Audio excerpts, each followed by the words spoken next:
ఉన్నాను. నాకు నేనే స్వయంగా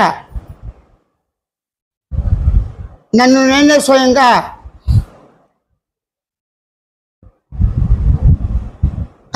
తానుగానే స్వయంగా ఉండుట స్వయం అనుభవమే అని స్వయంగా వ్యక్తం చేసుకుంటున్నాను. నాకు నేనే నన్ను నేనే స్వయంగా నన్ను నేనే దర్శనంగా పరిచయం చేసుకున్నాను. స్వయంగా నాకు నేనే ప్రేరణతో నేనున్నాను అంటున్నాను.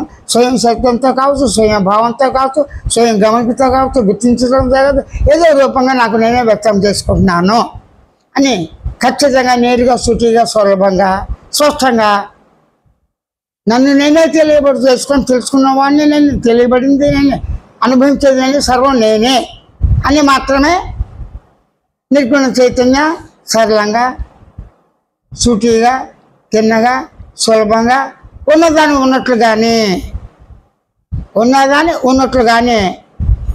వ్యక్తపరుస్తుంది. ఎందుకు అట్లా ఉండుట చేతనే ఉన్నది ఉన్నట్లుగా ఉండుట చేతనే తెలుసుకుంటున్నాను.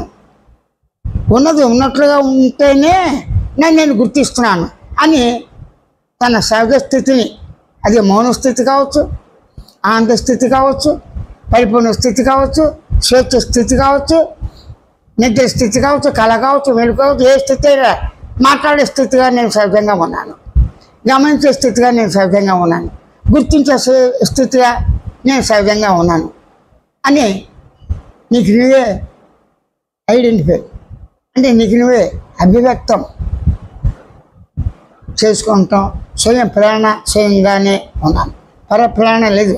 అది అన్య శబ్దం చేత కానీ, అన్య భావం చేత కానీ, అన్య ఎరుక చేత కానీ, అన్య జ్ఞానం చేత కానీ, అన్య ఉనికి చేత కానీ, అన్య అనుభవం చేత కానీ, అన్య ఆనందం చేత కానీ, అన్య మౌనం చేత కానీ, అన్య పరిపూర్ణం చేత కానీ, అన్య స్వేచ్ఛత కానీ నేను వ్యక్తం చేసుకున్నట లేదు అని స్పష్టంగా స్వయంగా వ్యక్తం చేసుకుంటున్నాక నాకు నేనే స్వయం కర్తగా, స్వయం కర్మగా, స్వయం క్రియగా సర్వం నేనే నేను స్వయంగా వ్యక్తం చేసుకుంటున్నాను.